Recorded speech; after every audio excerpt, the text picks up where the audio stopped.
창세기 36장의 말씀, 에서의 족보를 통해서 저와 여러분이 함께 은혜의 말씀을 나누고자 합니다. 창세기에 보면 크게 4명의 족장이 있습니다. 아브라함, 이삭, 야곱, 요셉입니다. 우리가 잘 아는 대로 아브라함은 하나님께 일방적으로 선택되어 믿음의 조상이 되고 하나님 앞에 만인의 복받은 자의 아버지가 되는 그런 언약을 받습니다.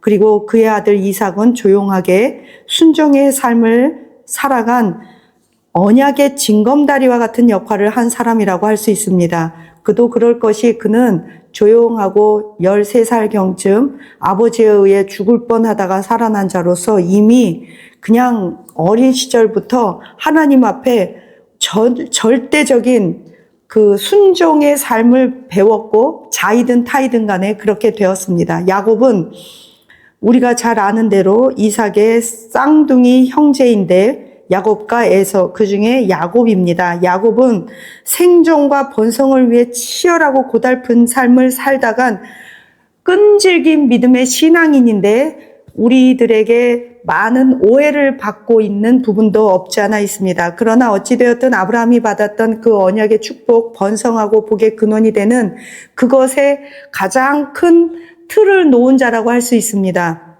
12지파가 야곱에 의해서 이제 태어나게 됩니다. 그리고 야곱의 아들 요셉, 사실은 11번째 아들이죠. 이 요셉은 이스라엘이 큰 민족을 이룰 수 있도록 애굽이라는 어떤 인큐베이터 속으로 인도해에 가서 흠없이 총리까지 된 13년간의 그 감옥 생활, 노예 생활을 마치고 하나님 앞에 열방 많은 민족들, 사람들의 생명을 살리는 도구가 된 지도자라고 할 수 있습니다. 그런데 우리가 이제 창세기 35장에서는 야곱의 아버지 이삭이 죽는 것으로 결말을 맺으면서 이제 야곱의 시대가 접고 총리 요셉의 시대가 들어감에 있어서 바로 막간을 이용해서 삽입장처럼 36장에서 에서의 자손에 대한 족보 이야기를 시작합니다. 우리가 흔히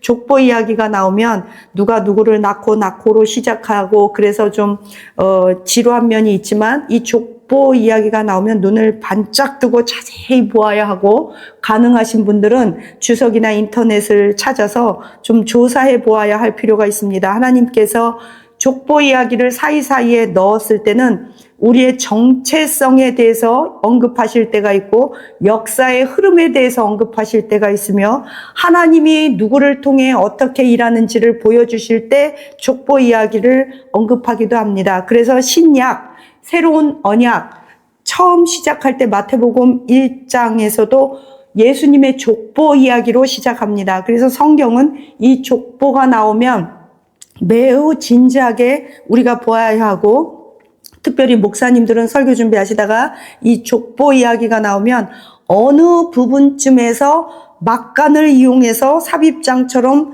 족보 이야기를 써서 성경의 흐름을 이어갔는지를 보시면 하나님의 역사의 줄기를 좀 보실 수 있다고 생각합니다.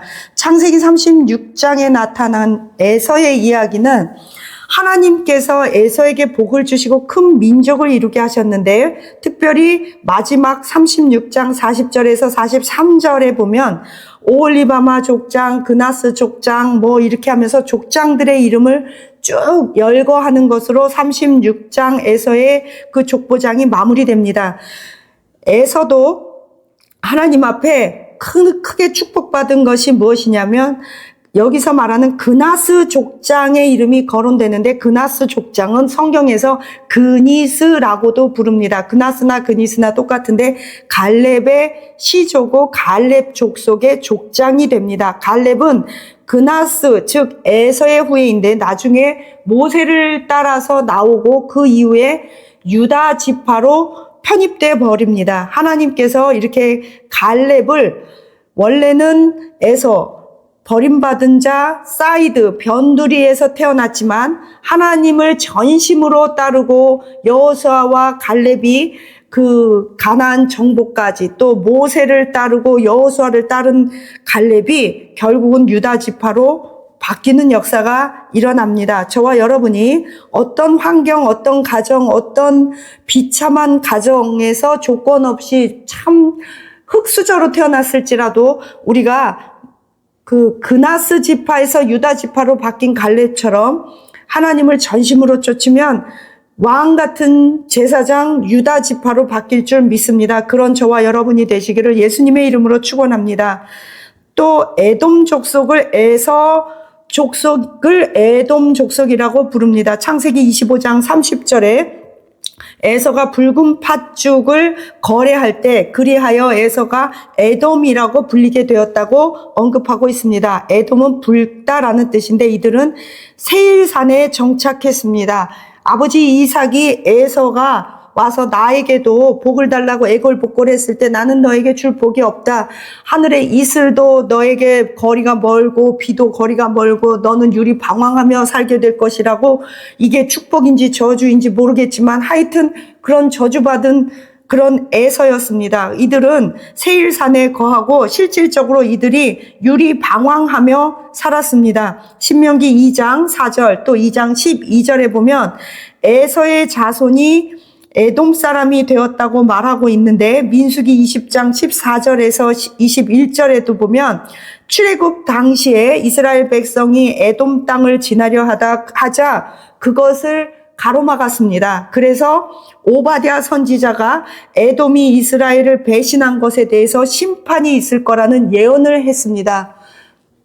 창세기 36장 12절에 보면 에서의 후예 중에 아말렉 족속에 대해서 언급하고 있는데 이 아말렉 족속은 에서의 손자입니다. 그런데 나중에 출애굽 시절에 모세가 아말렉과의 전투 때 손을 들면 이기고 손을 내리면 질 때 이들이 뒤로 와서 공격하고 연약한 자 아이들을 공격했습니다.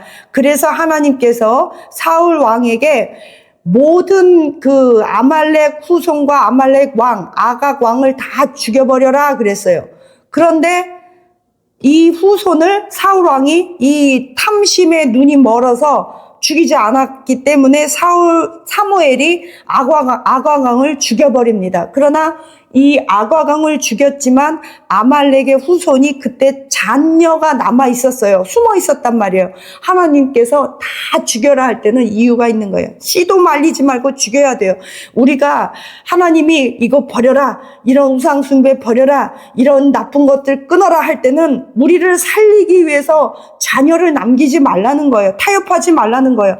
그 악은 모양과 형상이라도 버리라는 거예요. 그런데 이게 나중에 또 어떻게 이 사건이 터지냐면 에스더 3장 1절에 보면 아각 사람 하만이 온 이스라엘 사람 유대인을 죽이려고 그래요. 이 아각 사람 하만은요 아각 왕의 후예였어요. 다시 말하면 아말렉의 후예였습니다. 그래서 여러분은 생각을 해봐야 돼요. 왜 그렇게 죽기 살기로 하만이 온 유대인을, 이스라엘 사람을 죽이려고 했을까? 우리는 에스더에만 집중하지 말고 어떤 사람이 누군가를 복수하려고 할 때는 왜 그랬을까? 역사의 흐름을 타고 거슬러 올라가서 이 역사를 뒤져봐야 합니다. 아말렉의 후손이 아각왕이었고 아각왕은 하만은 아각왕의 후손이었어요. 이 아말렉은 에서의 손자였어요.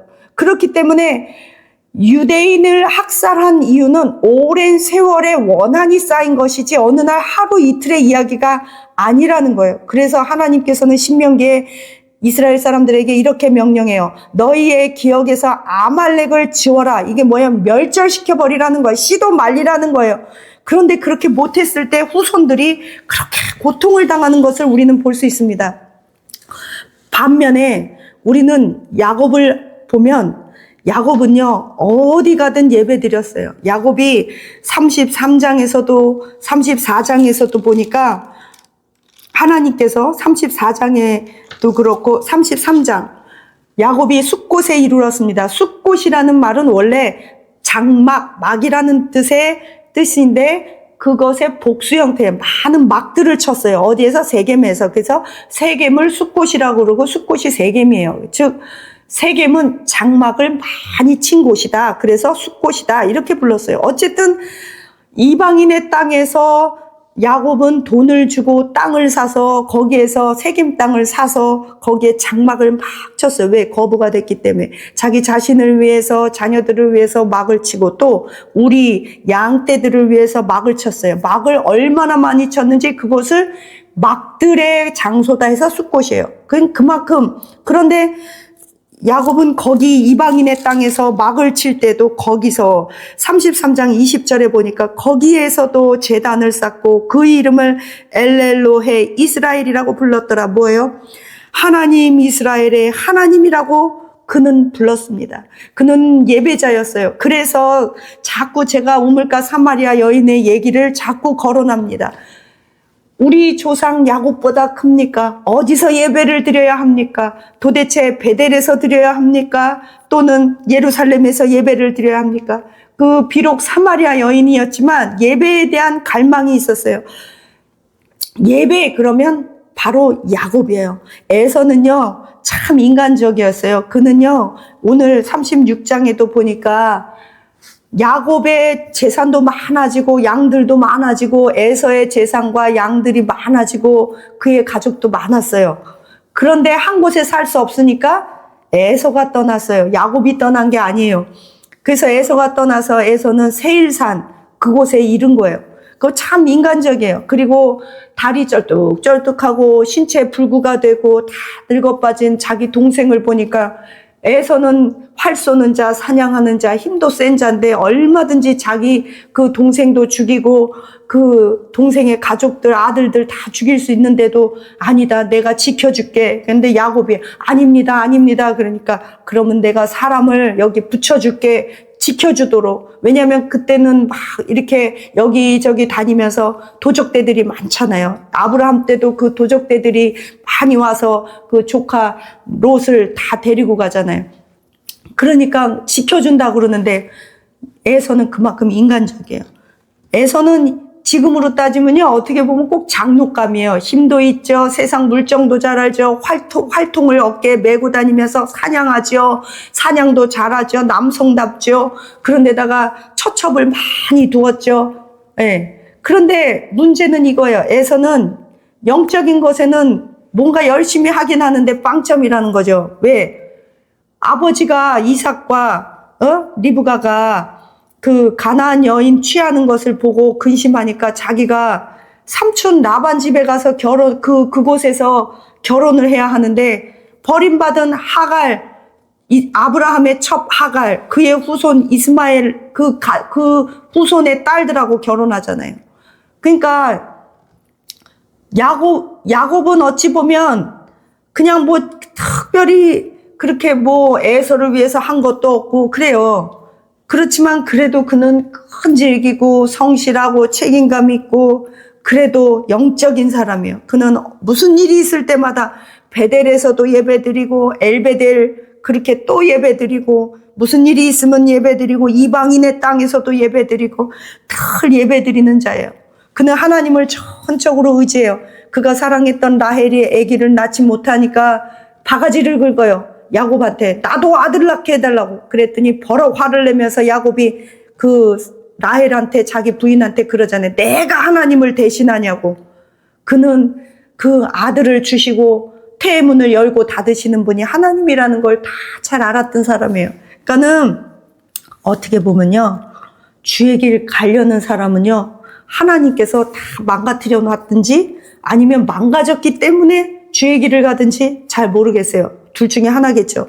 뭔가 하나님께서 아주 많은 고난과 연약함과 힘도 없고 막 그러다 보니까 하나님께 막 매달리다 보니까 목사가 되거나 영적인 사람이 되거나 그렇게 되든지 아니면 하나님이 선택해서 주의 길을 가야 하니까 또 막 이렇게 두들겨 패고 좀 모난 곳 깎고 그러든지 둘 다든지 그럴 것 같아요. 어쨌든 제가 보기에 이건 개인적 견해입니다. 에서는 장독감이고 야곱은 목사감인 것 같아요. 그게 좀 그래요. 그러니까 어쨌든 간에 엘렐로헤 이스라엘, 하나님 이스라엘의 하나님. 저와 여러분이 야곱처럼 하나님만 의지하고 예배드려서 2025년도에는 예배드려서 인생을 승부하시기를 축복합니다. 가정 예배 드리시고 개인 예배 드리시고 교회에서도 예배 드릴 때 딴 생각하지 말고 정신 바싹 차리고 예배 드리시기를 예수님의 이름으로 축복합니다. 제 딸이 그러더라고요. 입양한 딸이 저한테 그래요. 엄마, 난 솔직히 말해서 다른 교회에 내가 엄마 만나기 전에 많이 예배 드렸는데 무슨 말 하는지 모르겠어. 설교 시간에 아무리 집중하려고 해도 목사님들이 이 말했다, 저 말했다, 횡설수설하고 성경 읽고 본문은 따로, 제목 따로, 그리고 정치 얘기, 농담 얘기, 뭔 소리 자기 얘기 다 하고 나서 그 다음에 그냥 예배 끝났는데 설교 시간 내내 딴 생각하든가 그냥 우리 아빠는 예배 시간에 그냥 성경 읽어. 아니면 주보 읽어. 도대체 목사님들이 왜 그러는지 모르겠어. 이런 말을 하더라고요. 우리 목사님들 제발 부탁드려요. 그냥 성경을 읽는 그대로 좀 설교 좀 해주세요. 설교 본문 읽고 제목은 그럴듯하게 넣고 딴소리를 하면 큰일 나요. 제발. 성도님들이 성경을 몰라요. 의외로 내용을 모르는데 어떻게 무슨 해석을 하겠어요. 설교 시간에 예배 때웠다. 심지어는요. 경기도 광주에 있는 어떤 교회 권사님한테요. 제가 물어봤어요. 아니 그렇게 목사님이 설교도 이상하게 하고 그러는데 그럼 왜 이 교회 다녀요? 그랬더니 무슨 예배 드리러 교회 다녀요? 교회는 예배만 드리러 다니는 게 아니에요. 봉사도 하러 다니는 거예요. 난 봉사하기가 좋아서 여기 다니는 거예요. 그래요. 그럼 예배 시간에 왜 눈 감고 있어요? 했더니 견디는 거예요. 설교를 견디는 거예요. 이 교회를 10년을 다녔대요. 세상에. 어떤 성도님은요 30년 다녔대요. 30년. 그 교회 왜 다녀? 같은 교회 권사님이에요. 그 교회 왜 다녀요? 그랬더니 설교는 유튜브 보고 그냥 내가 다 참조만 하면 돼요. 예배 시간은 때우면 돼요. 다 그 교회가 그 교회예요. 성경 있는 그대로만 설교해도 성도님들은 살아납니다.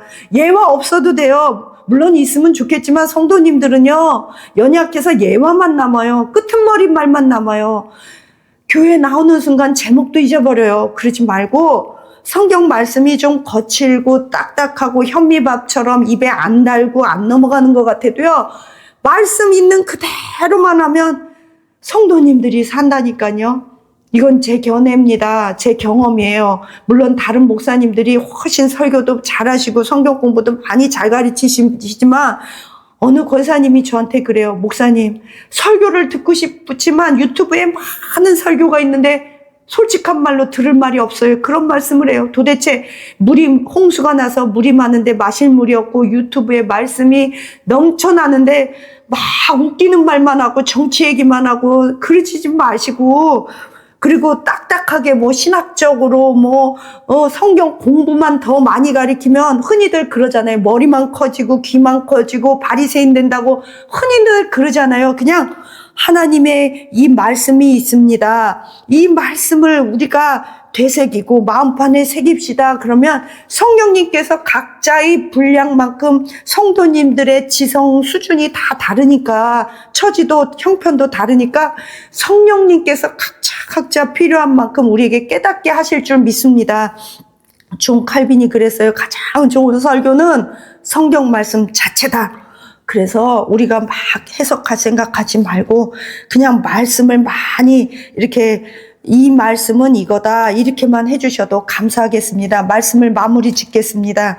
에서는 하나님께서 그래도 축복을 주셔서 그나스 족장이 나왔다. 갈렙의 시조다. 에서처럼 아무리 그런 형편없는 그 집에 태어났어도 갈렙처럼 붙잡고 늘어지면 유다 지파로 바뀝니다. 두 번째, 에서는 힘이 있고 능력이 있고 똑같이 거부이지만 하나님 붙잡지 않고 영적이지 않고 그러면 영적인 듯 하지만 엇박자가 될 수 있습니다. 야곱은 연약한 자, 힘들지만 언제나 예배드리고 문제가 있으면 예배드리고 죽을 것 같으면 예배드리고 하나님 붙잡고 늘어지고 그러면 엘렐로헤 이스라엘 하나님 나의 하나님, 하나님, 연약한 자의 하나님, 가난한 자의 하나님, 과부와 고아와 불쌍한 자의 하나님, 선교사의 하나님, 저 같은 여자 목사의 하나님이 되실 줄 믿습니다. 우리 아말렉을 기억하세요. 악을 뿌리라도 잘라버려야지, 안 그러면 우리의 후손들이 고통당합니다. 아각의 아각 왕의 후손 하만을 기억하시기를 축복합니다. 저와 여러분이 2025년도에는 우리 조상 야곱처럼 예배드려서 엘렐로헤 이스라엘, 다른 사람의 하나님이 아니라 부족한 자, 가난한 자, 애통한 자, 슬퍼하는 바로 나의 하나님이 되시기를 예수님의 이름으로 축복합니다. 감사합니다. 기도하시겠습니다. 사랑의 하나님 감사합니다. 엘렐로헤 이스라엘, 나의 하나님, 연약한 자의 하나님, 야곱의 하나님, 버림받은 자의 하나님, 슬픈 자의 하나님, 간절히 하나님을 찾는 자의 하나님, 비록 에서의 후예로 태어났지만 그나스의 후예지만 하나님을 전심으로, 모세를 전심으로, 여호수아를 전심으로 쫓을 때 그나스, 에서, 에돔 족속에서 유다 족속, 다윗 왕의 족속, 왕 족속으로 바꾸시는 엘렐로헤 이스라엘의 하나님을 찬양합니다. 하나님, 힘이 없고 연약하지만 언제 어디서든 단을 쌓고 숫꽃이라고 부르며 엘베델이라고 부른 우리의 하나님, 야곱의 하나님을 기억합니다. 야곱처럼 치열한 인생 살지라도 나중에 야곱이 죽을 때 왕과 같이 장례 지낸 것을 저는 기억하오니 우리 금빛 성교의 성도님들 한 분 한 분을 엘렐로헤 이스라엘 하나님 금빛 선교의 우리 성도님들의 하나님이 되어주심으로 인하여 기뻐합니다. 오늘도 우리의 하나님이 되심으로 2025년도에 하나님 우리가 승리의 깃발을 꽂게 하옵소서. 감사하며 예수님 이름으로 기도합니다. 아멘.